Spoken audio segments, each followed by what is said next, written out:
Hello, everybody. This is Iyanu again at You Have a Story with ToTsFrishion. Thank you again for joining us for another amazing episode, another incredible episode. And today I have Shanise. Welcome. Thank you for joining. Thank you for sharing your story, your cancer story with us on this platform. And I am so happy to have you. She has an incredible and amazing cancer journey she has to share with us today. Just take a chill pill. You'll be encouraged by this story. But as you all know, this is You Have a Story with ToTsFrishion, where we share amazing cancer stories, where we share encouraging, inspiring, faith-filled cancer story. We want to create a community whereby we can be encouraged, find hope, find peace in our cancer stories. So today, like I said, we have Shanise Pearce, and she will be telling us a little bit about ourselves before she dives into her cancer story. So, Shanise, can you please tell us a little bit about yourself?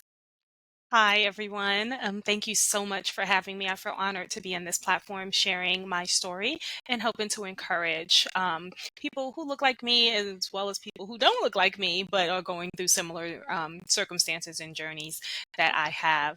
I am 45 years old. I live in Ohio and I am married to my wonderful husband, Russell, and we've been married for what's this year? This year's 24. We've been married for 23 years and Wow. we have three beautiful children. You can see on the pictures behind me. This is our graduation wall. So everyone who's graduated college, myself included. I love it. Yes. And so our daughters are 24 and 25, and we have a 15-year-old son. So that's a little bit about me. I am a professional, business professional. And I work in the banking industry as a project manager. Okay. Well, thank you for letting us know a little bit about yourself. And I love the graduation wall. I think I'm gonna Thank you. steal that when I get married. Thank thank you. It's really lovely. It's the wall of Yeah, fame. I Everybody's love it. graduated. I Yes, love it. yes. No, it's not exaggerating. It is what it is. You're saying exactly what it is. All of fame. Yes, that's Black excellence right there. Our oldest daughter, she graduated with a bachelor's degree in criminal justice. She wants to be an attorney.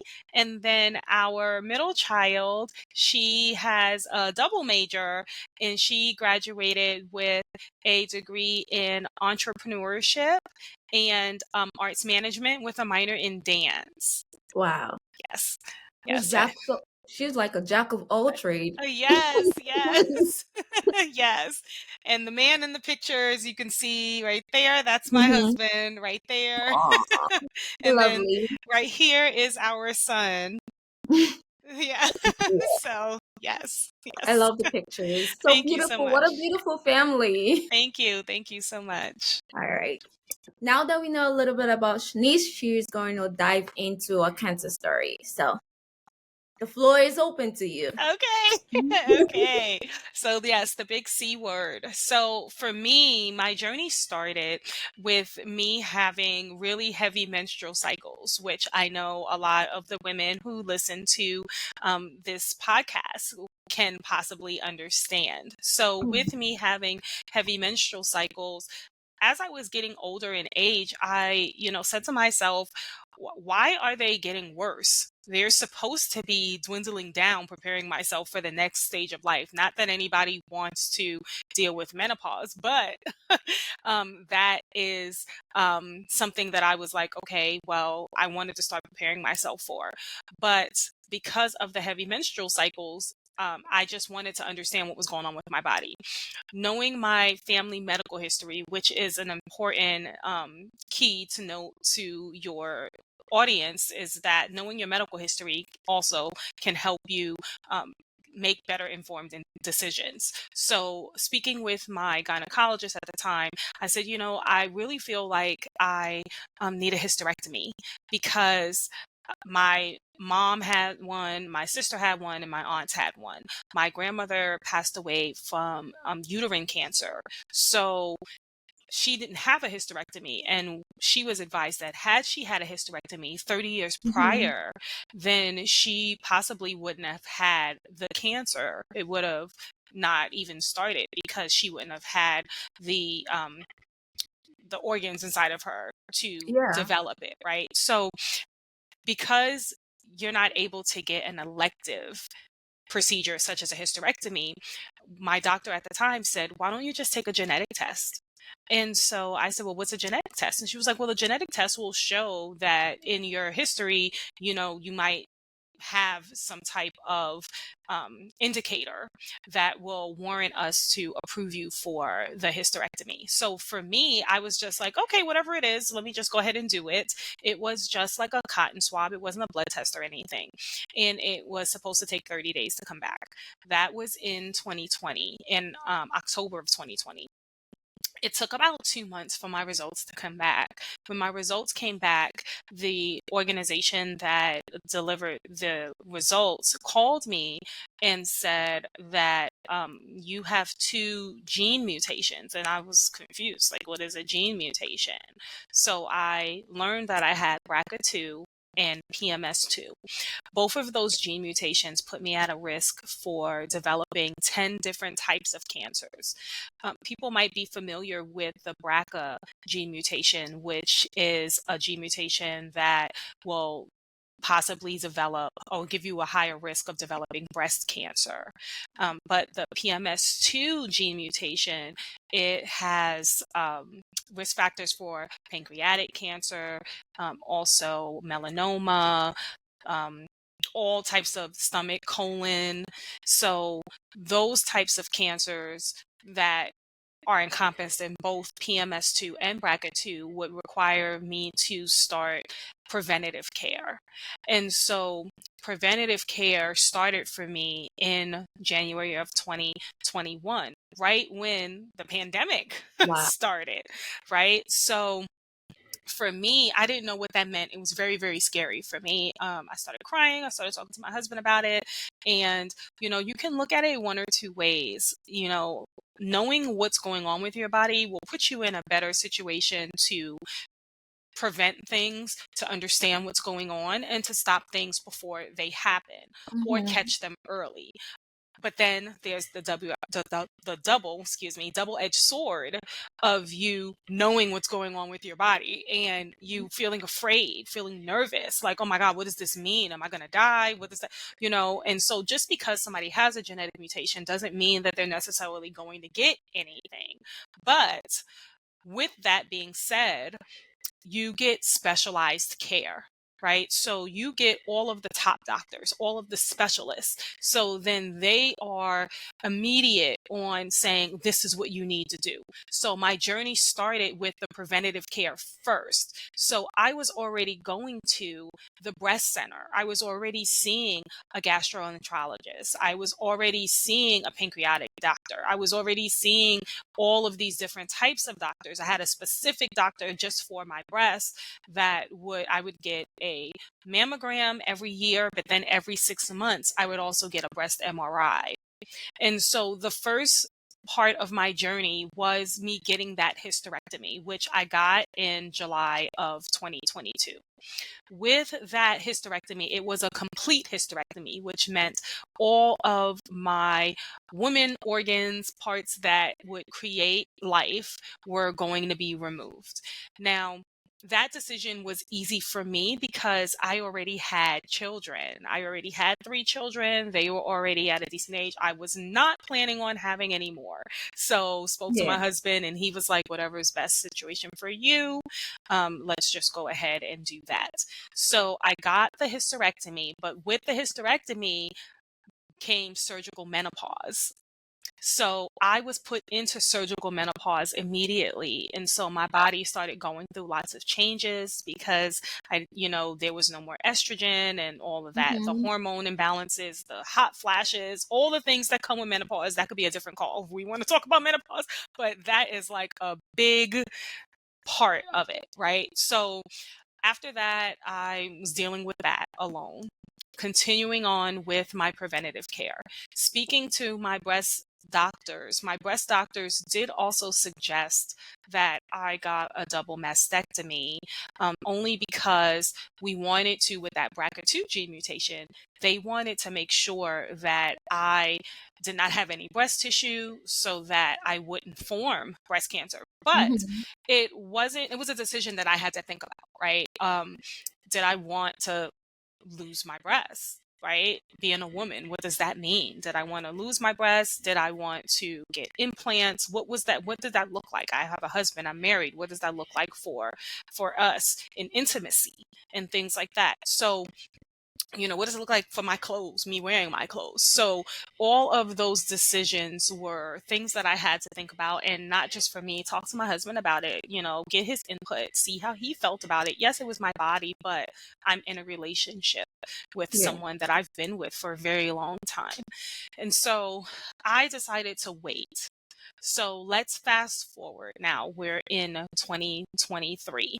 January of 2023, I went in for my routine mammogram. Everything looked great. The results came back. There was nothing. My breast doctor wanted to do a double mastectomy in August. I declined it and told him I was still thinking about it. In October, I went for my breast MRI. And when I got back from my breast MRI, I typically would have gone upstairs to my breast doctor. She would do the manual exam to see if she felt anything. And then we would say, okay, see you in 6 months. Mhm. While I was getting back dressed, the results came that quick, right? And she said, oh, let me just take a look at your results to see, then we'll go ahead and get you scheduled for 6 months out. When the results came back, she was like, now I'm an anxious person, right? So I'm like, what do you about? You never before. Like, what does that mean? And so she's like, well, we see something. But she was like, oh, don't worry, because what I'm seeing doesn't look like anything. MRIs pick up everything. You could just have dense breast tissue, which is something that our community has. Mhm. And my mom did tell me that she had dense breast tissue as well, right? So I was like, yes, that's what it is. Yeah. So she was like, well, just go real quick. We'll send you for a sonogram, an ultrasound. And I was like, okay. Now, mind you, this was the first time our middle daughter came with me to any of my appointments. So the fact that all of this is going on at this time, she's looking at me like, Mom, what's going on? Right. So I'm trying to stay positive because, our daughter is there. And so I went to go get an ultrasound. And in the ultrasound, the ultrasound technician can't really give you any indication about Yeah. what's going on, right? But the funny thing is, you'll always know when they see something. Just because if you pay attention to body movement and things like that, they'll be talking to you about stuff and answering questions, and then when they see something, they won't answer. They'll be like, I can't give you a response on Mhm. that, right? And so that's kind of what happened. And I'm like, oh Lord, what does this mean? And so the good thing about me being in specialized care, right, was that the results were immediate. Right. So they went right back to my doctor. So by the time I went back to see my breast doctor said that these results have already been reviewed by a medical team, but the medical team cannot determine what it is. So there were two dots and they were kind of like right on top of each other, like that. Right. And so she said, well, the next steps are we're going to do a biopsy. And so I was scheduled immediately, again, because I have BRCA2 and I'm seeing a specialist. They were able to get me in the following week. And so when I came in for my biopsy, the results had to be sent, or that information had to be sent over to like pathology and things like that for them to review the breast tissue. And when those results came back, typically your doctor will call you or it'll go to your my chart, right? So Mhm. my results went to my my chart before they were even reviewed by my doctor, and my doctor was on vacation and I didn't know, unbeknownst to me. So when I saw the results, I'm looking at it and I'm like, it's saying this triple negative, HER2 negative, invasive ductal carcinoma. I'm like, what is all of this? So I'm like, what do we do? What they tell us not to do. I went on Google. I'm Googling everything and I'm freaking out. I'm telling my husband, like, babe, I think I have cancer. And he's like, no, it says negative. Negative means good. Negative is good. And I was like, no, it just doesn't seem right. So Mhm. my anxiety is kicking in and I am messaging my medical team. Like, why isn't anybody calling me? These results, they're making me nervous. I need to understand what's going on. This was a Friday. So I had to wait the whole weekend, right? And so Monday morning, I called the nurse's line, like, hey, I need to understand what's going on with these Mhm. results. I'm freaking out. I'm nervous. I'm crying. I'm scared. I think it's cancer. And they're like, oh my gosh, I'm so sorry. Let's, send it over to the doctor, see what's going on. Somebody's going to call you back.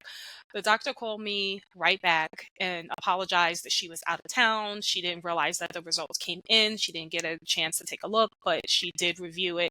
And unfortunately, and when you hear those words, that means that it's not good news. And she said, yes, we did find cancer. And so at this time, I wasn't next to my husband. I was upstairs in our bedroom. And I felt like I didn't hear anything else after that. I felt like it was silence. She started talking about what it is. Now, for me, I will say, luckily, it was very early Mhm. when they caught it. She classified it, she would have classified it as a stage 0, but because I had the gene mutations, she classified it as a stage 1 because they had to act immediately. And this type of cancer, triple negative breast cancer, is very, very aggressive. And so it can travel and spread very quickly. It was in the milk ducts. And with me, I had one cancerous cell on top of a non-cancerous cell. So they were like sitting on top of each other. One was precancerous, one was cancerous. And so the immediate care plan was for me to start chemotherapy immediately. And I started chemo in the first week of November. I did not get a port, and the port is when people get, like, it's internal and then they can Mhm. just easily administer the drugs to you. I opted to just intravenously through IV, and I had 12 rounds of chemotherapy, so 12 weeks of chemo. And that's how I started my journey. And while I started my chemo, my very first chemo session, it wasn't the best. My body went into shock because my body was like, what the heck is this that's coming into the system? So I had a bunch of medical staff rush into my room because my heart was racing and we didn't know what was going on. And I had to my chemo had to be slowed down. So what would normally take about 30 to 45 minutes, my chemo sessions lasted 2 to 3 hours every time. And Wow. so I always had the option to either sit in a chair, a chemo chair, or you can Mhm. go in a bed. Because I was there for so long, I was like, well, let me get relaxed. And I just always went in a bed, and they kind of gave me snacks and things like that. And I just had the chemo. Now, I knew with that, there was going to be hair loss and stuff like that, but I didn't anticipate it happening as soon as it did. Um, and the funny thing is, during the whole pandemic, I was growing my hair out, right? And so my hair finally was like down here. And I recall the first time my hair started to fall out, it was just like I would just go like this and I would have a handful of hair. And I would try to put it back in a ponytail to try to hide it. But once it started falling out, it was immediate. Everything started coming out. So for me, I told my husband, just shave it off because I think it would be more traumatic for me to just watch it keep falling out than to just cut it off and be done with it. Surprisingly, it was more nerve-wracking for my husband to cut my hair than it was for me to lose it. Like, he was so nervous about how I would feel or if he would do a good job. And I just felt so free, I want to say, once the hair was gone, that I didn't have to worry about it anymore. And the good thing about it too is that bald heads were in, right? So it was like I was like, okay. And I had a ton of wigs because our community loves wearing wigs. And so Great. I just had it just to change my hairstyle. So for me, it wasn't like something that I had to get used to doing, right? Mm-hmm. But the losing of the hair, the thing is that people don't really appreciate what your hair does for your body. Not just saying the hair on your head, eyelashes, um, the nose hairs. That was my worst experience. You don't realize how much the hairs in your nose, what they do for you. Just like your eyelashes, they stop dust from going into your eye. So with the nose hairs, it stops stuff from flying up your nose, particles and things like that. So because I didn't have that barrier, I constantly got cuts in my nose, and that was the worst for me. I loved losing hair on the bottom half and under my arms.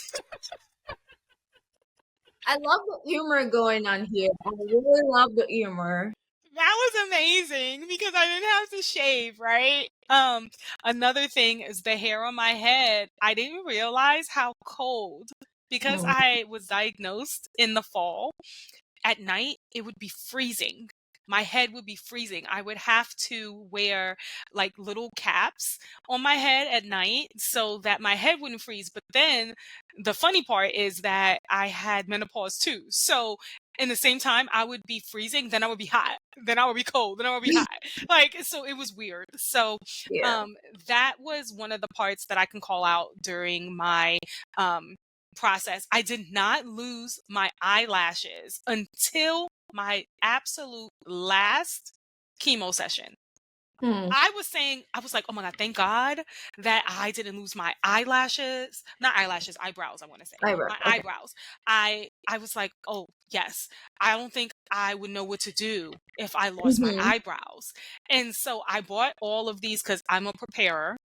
So I brought all of these things to like fake eyelashes. I bought these stamps that you can use, that you put the eyebrows on, like a stencil, and then you Mm-hmm. stamp it so that you can get eyebrows. It Wow. was horrific. Like it didn't work for me. But when I rang the bell on January 18th for my last chemo session, my husband surprised me with a dinner for Oh. with some friends at a restaurant, and I didn't know about it. And I didn't realize until I saw the pictures that I'm going to say I looked like a bug because I didn't have any eyebrows. And I said, why didn't anybody tell me? I'm here smiling, cheesing in these pictures. I have no eyebrows. And they were like, why would we tell you that, Shanise? You looked beautiful. You looked amazing. Like, and I was like, yeah, no. So that's a tip that I would say that I know your audience that have gone through similar things. Yeah. Everybody's experience is different. Some people lose hair, some people don't. There are a lot of different options that are out there for people. Like cold caps are supposedly supposed to be an option where it will help stop the hair loss. It doesn't necessarily mean Mm-hmm. that you're going to not lose any hair, but it can help slow down the process. For me, I Yeah. was like, if I'm going to lose hair, why am I going to pay? Because your insurance typically doesn't cover it. It's like over $2,000. Not that I didn't have the money, but I was just like, if I'm gonna lose my hair anyways, like just rip off the band-aid, right? Like let me like I'm going through so much other things, like, I don't Mm-hmm. really care to be cold at the same time then because it took longer in chemo to use the cold cap as well. So that is something also that isn't really always offered to our community, what I learned. So going through this process, I learned a lot about healthcare disparities, things that happen in our community or information that there's a lack thereof that Mm. we don't get that other people get. So let's say clinical trials. There's certain clinical trials that we're not privy to, that they just don't mention it because sometimes there's a preconceived notion about our background, our status, things that Yeah. we have the accessibility to that could possibly not be true. Like, oh, I didn't tell you because it was at Cleveland Clinic, and Cleveland Clinic is 2 hours away. Okay, what does that mean to me? Like, if I want to drive there, I'm going to drive there, right? That doesn't mean you shouldn't tell me, right? So, but for me, the type of person that I was going through my journey, I advocated for myself. That is also something that I say is very important to our community. you have a voice, use it. It's very important for you to speak your piece. If you feel something is not right, say something. A lot of the times the nurses, they don't know how to communicate effectively with people from different cultures, so they choose avoidance, to Mm-hmm. not say certain things because of their own discomfort or insecurities.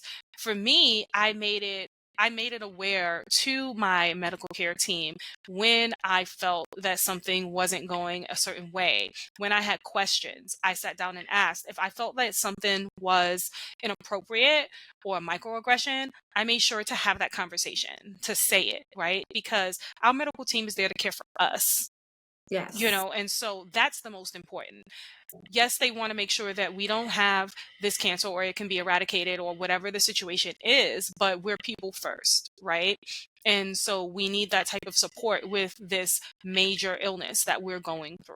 So for me, that's kind of how my journey started. Because I have gene mutations, it's a journey for me that will be continuous for the rest of my life, because I will always have preventative care. So while I got all of that stuff done, there were more things that needed to be done, more decisions that I needed to make. I needed to make the decision about getting the double mastectomy. But when your medical care team tells you what the plan is, something else I want to mention to the community is you have the option to not agree with the plan, the medical Mm-hmm. plan. A lot of the times people just know about chemo or radiation. Some options people have is to not do anything, right? You can say, I'm going to do holistic or whatever it is. Like, you can ask for more options. You can ask for clinical trials. These are things that you can ask for.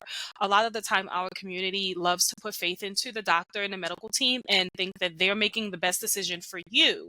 They're making the best decision based off of what they've done previously, things that they know, but not everything works for everybody. So try different things, try a combination of things.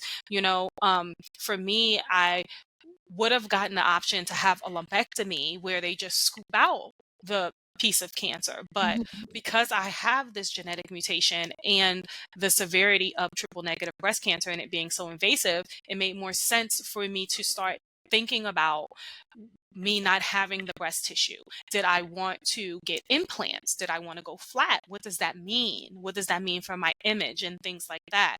So all of those questions, your medical team is supposed to provide you accurate information on. And while you're going through this process, if you don't have a support system, which is also something that's very important, a caregiver, somebody that comes with you to write down things, to ask questions, Mm-hmm. there's so much information coming at you at one time, you're not taking everything in. So having somebody there to capture that information, write it down, ask if you can record, what's being done as far as from the perspective of the doctors or the medical staff speaking to you. So if you want to go back and listen later, so then you can jot down some questions at your next visit, then that's something that's helpful as well. For me, I was able to obtain a survivorship counselor Okay. at the breast center that I was going to. And that survivorship counselor was there to help me kind of go through the motions, to talk about any feelings and things like that I had. So on top of that, I was also still working full time. I was not off from work. And so being a business professional, having to still go in and have on your best face and make sure that you're able to perform in the same capacity that you performed before you had cancer is also something that you have to deal with. So there's just a lot that goes into having that diagnosis, physically what's happening to your body as well as emotionally, and then not to forget that your caregiver is also going through it too. Yes. And that's what a lot of people don't realize.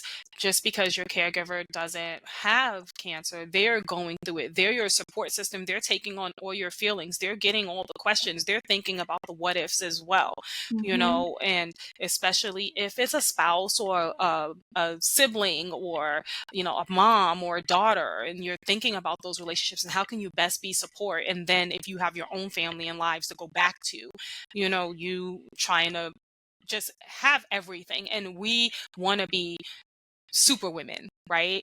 And we Yes. want to carry the load for everything. And sometimes it's just not possible. So having a village of support is something that's very, very important. Um, After I started going through all of these things, I was like, what can I do? And I wanted to give back, right? So when I had my double mastectomy was right after my chemo ended. So when I rang the bell on January 18th of 24, February 26th was when my double mastectomy is scheduled. So it was like boom, boom, boom. So then I had to have 6 weeks off to make sure that I recuperated from that. My husband was amazing. He helped me with everything. And there were programs that were out there for things that I needed. Like there is a program called Pink Ribbon Good, I believe it's called. And Mhm. they help you with if you want meals, if you need transportation, things like that. And I was like, well, let me go ahead and, utilize some of these things, right? Just if I didn't have time to cook, and they made sure that they were healthy meals. They also sent cleaning supplies to my home that were non-chemical based so that we can do that. I have friends that reached out that were like, is there anything you need? People were sending me gift cards, door dashing. It was just so much help that I received. Our son, though, he was impacted, I will say, with school. He was worried about mom. He was a freshman in high school and at the time, and for him it was just a lot. He didn't understand what was going on. His siblings are older, so they're out the house, right? So it was just him, like he was an only child, him seeing a lot of the different things. So being Yeah. able to communicate with him and sharing with him, being transparent so that he knows that he's in the loop of what was going on, helped as well. After I finished my double mastectomy, I immediately got breast expanders. And so because I didn't have any tissue, now I wanted to have implants. That was my course of action, was that once the breast tissue was gone, I wanted to get implants. And when you get implants, you can select what size you want. And I was like, oh, okay, so I'll just go to a decent size. I didn't want to be as ginormous as I was before, but I wanted to have a decent size to still fill my clothes and things like that and feel like a woman, right? Right. And so the expanders, though, for me were very painful. So what Mm. happens, if your viewers don't know what breast expanders are, it kind of is similar to an implant that they insert inside your breast, and there's like a little section where you can put a needle. So you would get needles in your breast where they would fill it up with saline solution, and those would expand, and you go every week to get them inflated. So the surprisingly, it wasn't painful to get the needles in my chest because I was numb from the double mastectomy. What was painful was the after, right? And having to sit with it. And it felt like I was walking around with bricks Oh. on my chest, and I couldn't sleep at night. I formed insomnia. It was bad. The hot flashes were coming. Like I couldn't get comfortable. I would start at one end of the bed, and in the morning end up on the other end of the bed, and then I had to work, and it was just all bad. So I opted to remove the expanders Mhm. and ask for deep flap. That's DIEP as in Paul, flaps breast reconstruction. What that surgery is they take your tissue from your abdomen and then they use that tissue to reconstruct the breast. And so I was able to do that, and I just did that September 19th. So I'm actually still recovering from it because it's a 12-week recovery process, Okay. and it's going fine. Everything is fine. A lot of women like to say, oh, well, I'm going to get a tummy tuck because they're going to take my stuff. And dependent on the size of your gut is what size your reconstructed breasts Breast. are. Yeah. So some people won't qualify because they're fairly slim, and so there is no tissue there, but it is a Mhm. it's major surgery. It's a very invasive surgery. I have a cup from hip to hip. I ended up having drain tubes in my hips and drain tubes in my breasts, and so I am recovering for 12 weeks. And After this, I do have another surgery coming up in January, but that is more so to do any revisions Yeah. that I think need to be done, because we have to wait for all of the tissue to heal to make sure that the flaps, is what they call them, aren't Mhm. going to die. So everything, I just went for my appointment just yesterday. Everything's looking good. So we did get the next appointment scheduled. So that's where I'm at right now. So that's my story. And I kind of hope that was informative to your viewers. And so I'm going to stop there, in the event that you have any more questions for me. Yes, this was, I really loved how detailed you took me through the whole process. And I'm a imaginative person. So I was picturing every face, and I can really picture everything that you went through, even till now, through the reconstructive surgery and the pain. It's quite, I really know, I know it's it was quite challenging for you. Hmm. Yeah. So thank you for sharing your story in detail. And before we round up, I have a couple questions that I would Okay. like to ask. So, how did the events, which included like the full hysterectomy, the double mastectomy, and the breast reconstructive like Hmm. surgery, how did they challenge your identity and your self perception? So my identity, I want to say, is challenged because I feel like I became like one of those people who have body dysmorphia.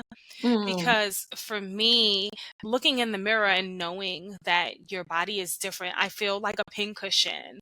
When I look at my arms, I see, because I had the intravenous chemo, like I find myself like covering my arm like this sometimes, like if I wear a short sleeve shirt, because I don't want people to think I was a drug user, because you see all of like, like just stuff like that. And I find myself doing a little bit of over explaining.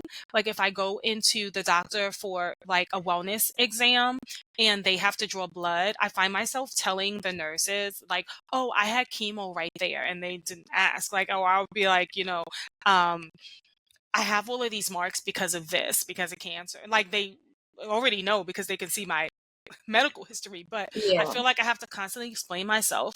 Intimacy is a struggle because even though my husband is like, I love you no matter what, and he still wants to, be intimate, I feel uncomfortable with my body because I feel like it looks different right now. Like I have a lot of marks and scars. I find myself buying extra things to try to like clear the scars away. I'm like, oh, kojic Mhm. acid, I need that. Like brightening, like cream, cocoa butters, shea butters, everything natural, like doing all these things, like more extra than I did before so that I can get some sense of normalcy or feel like I felt Yeah. before.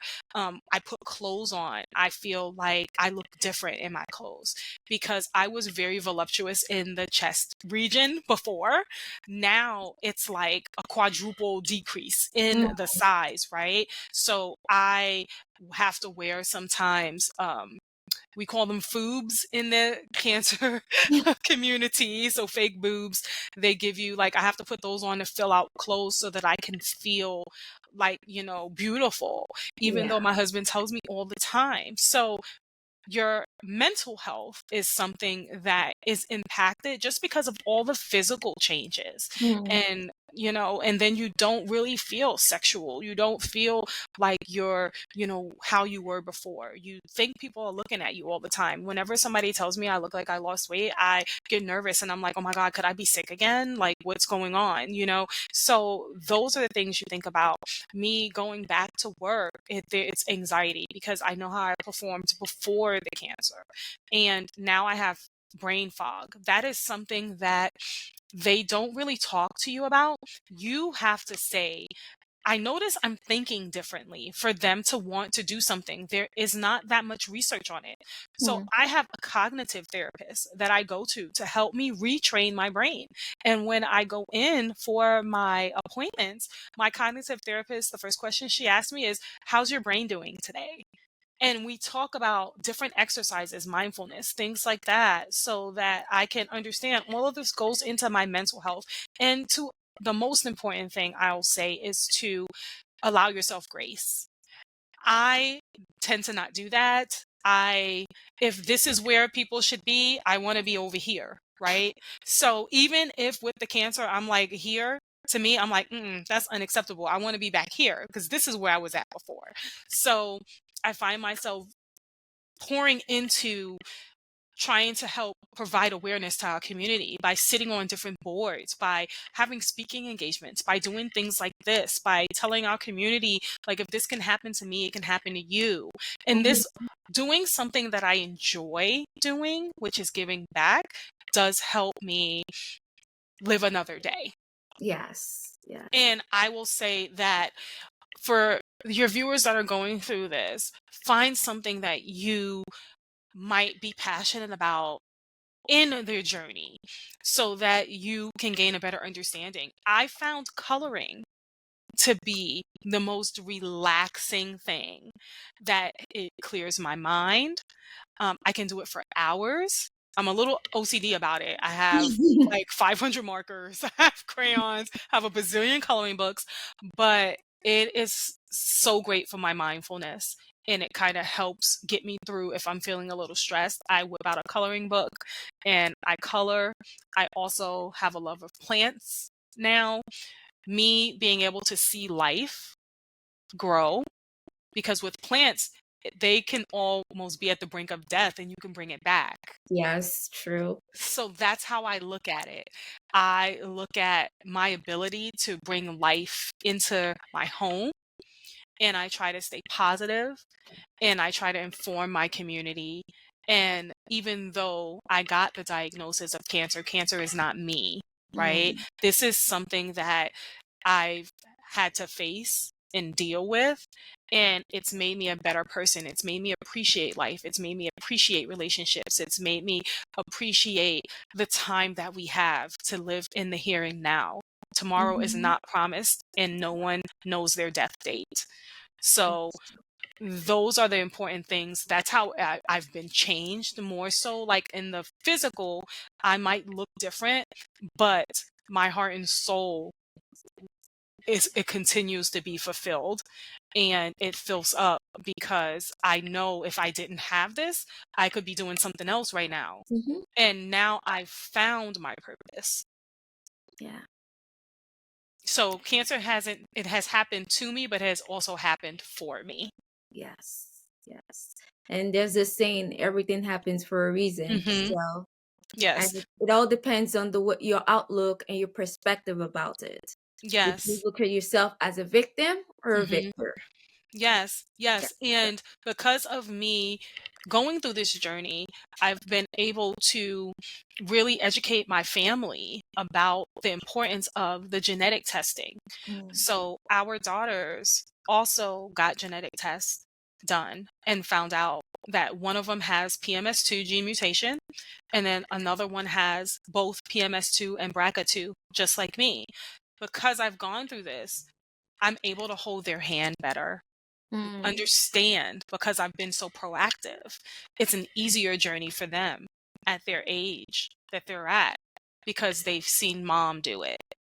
My siblings were able to get genetic testing as well to understand what's going on with their body so that they can get the specialized care. So that's something that I want to urge our community to do, is to request genetic testing, because one, you will get the specialized care that the normal everyday person would not get. For our community, it helps with our rates of dying. It'll help bring those margins down, because you'll be able to get that more specialized care. You'll get treatments that normally you wouldn't get. For example, with the PMS2 gene mutation, I'm at a higher risk for colon cancer. Colonoscopies, I always try to tell people to look at it like this. People are scared for colonoscopies, but I'm telling you, that is the best sleep when you go into anesthesia that you're going to ever get in your life. and you're going to clean your system out. So if you have acne and issues like that, it'll clean your pores, do all that because you're getting all that stuff removed.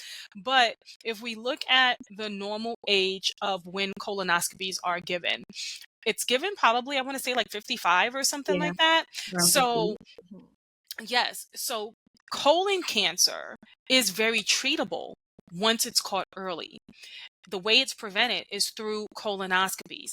It's the slowest, one of the slowest growing cancers. It grows like within 10 years. So let's just say by the time you're 55, if you got a genetic test when you were in your 30s and you were to be found to have this PMS2, you will start your colonoscopies. I've started my colonoscopies finding out I had um, these genetic mutations, and they found polyps and they removed them. So let's say that I didn't get the genetic mutation and these polyps are sitting inside of me. They would have been sitting inside me now for 3 years. By the time I went to go get one at my routine visit at 55, that would have been the 10 years that it could have grown. And if they would have found it and it was cancerous, what if it was a stage 3 or 4? Yeah. Now there's really nothing that can be done.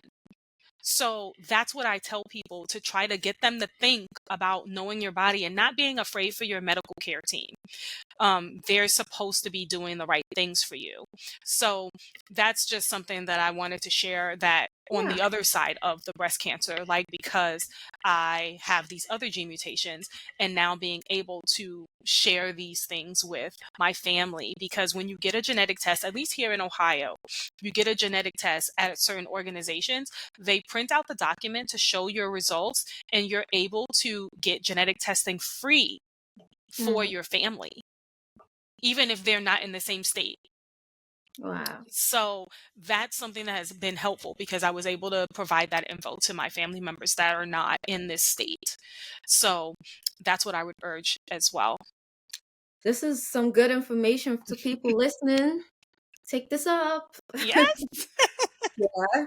But thank you for sharing. Thank you so much. And as we round up, one more question. Sure. To some people will just had like a double mastectomy because, Hmm. like you said, it could be very challenging for your self-worth, for your self-image. Hmm. How would what would you tell them? And to those people, to those people who just had a double mastectomy Hmm. and are struggling with self-love again, Hmm. what will you tell them in just few words? I would tell them that your body is not you. Your body is everything encompassed, right? People aren't going to see what's underneath. There are modifications that can be made, right, to help support how you're feeling. Mhm. And so make sure that you understand that even though you're going through this, it's so that you can live another day, live to see another day, and lean on your support system that you have. And if you don't have a support system, there are people that are going through the same thing as you. There are groups on Facebook that you can reach out to that are in the Black and Brown community, and even other communities of just women, that all we do is uplift each other. And make sure to be part of some of those, ask questions, take pictures, do types of things. They do all of that in the group, and it's a private closed group, and they're there to support one another. So find a village. This cancer community is a community that keeps on giving. And Yes. so if anybody needs any of that information, definitely open my social media platforms, are just my first and last name. You'll see my picture, and I'm always willing to help. And if you don't have that support, I would be willing to be that support for you. Yes. I'm gonna pick it back what she says. Yes, this is the place. And I'm also open to, you can contact me at any time. I'll answer your DM, I'll answer your email. Yes. We're both here for every one of you. Because Yes. like she said, it takes a whole village. Yes, it does. It And does. No yeah. one understands like us. Sometimes all you Mhm. want is to speak to somebody who has been through it, because people don't No, understand. unless they've been through it. And that's Mm-hmm. for the people who are going through it and the caregivers. Yes. And this month, if everyone doesn't know, the month of November is National Caregivers Month. So thank you to all those caregivers out there who, stand by our sides and hold our hands and wipe our tears. Because without you, then we would be doing this alone. Yes, absolutely. Absolutely. And lastly, Yes. what would you say to encourage someone going through this journey? Because I know you just rang the bell early this year, so Yes. it's still very much fresh. It is So fresh. what Yes. would you say to someone going through a similar journey?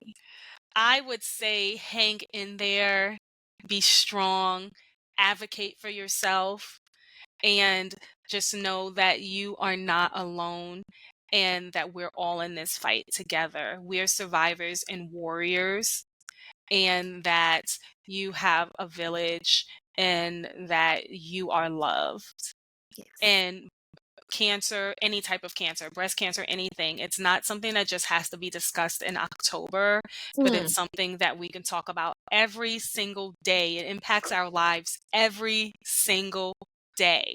And for our community, the Black community, let's go to the doctor. Get up and let's go. Men can also get breast cancer as well. Just because you have a chest, it's just flat breast. So, so yes, just take care of yourselves, your bodies, love yourselves, be aware, get your mammograms. If you're going through it, you're going to pull through, and just have faith and have hope and know that there is someone out there to support you. And Yes. if you don't have anyone, we're here. We're both here. We are here. Yes. Thank you so much for sharing that uplifting words. And I would like to emphasize on October is not the only month we should be talking about breast cancer or any type of cancer. Because I Mhm. feel like that's the only month people are like, Mhm. oh, it's breast cancer month. I'm like, Yes. I'm not going with the culture. Every month we should be talking Every month. cancer, Every month. breast cancer, whatever type of cancer, colon, pancreatic Yes. cancer, leukemia, Yes. not Hodgkin's lymphoma, like Yes. everything. It should be Yes. every month. So Every month. Every I month. am going Every day. to, yes. So thank you. Thank you so No much. It was problem. such an honor to have you. It was inspiring. In addition, it was also educational. So thank Thank you you. for sharing your story. And where can we find you? You can find me on LinkedIn, Shanise Pearce, and you can find me on TikTok, Facebook, Instagram. All of my accounts are public. I do share lots of messages on my LinkedIn. I would say would be the best area because I do have a newsletter called Surviving Triple Negative Breast Cancer: My Brave Path that I share every week, once a week, and just going and talk about my journey. And I provide hopeful resources there for people who need any type of support. Okay.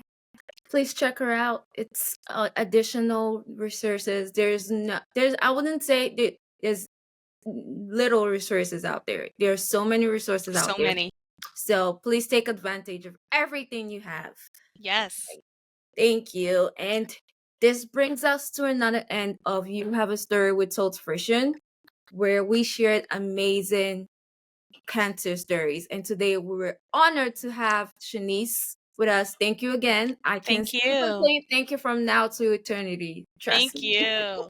Just opened up a can of worms for a new friendship. Be prepared to be sick of me. Oh no, no. I love it. Please.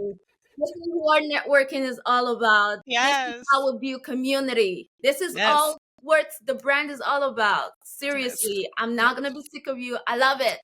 Move on. I'm ready. Yes. All right. So thank you again to our viewers and to our audiences. I don't know when you're going to be listening to this, but from years to come, I hope you're encouraged by this story. I hope you find hope, you find healing, and you are not alone in your journey. Always remember that you're not alone in this journey. You have a whole community rooting for you. All Yes. right. So till next time, bye.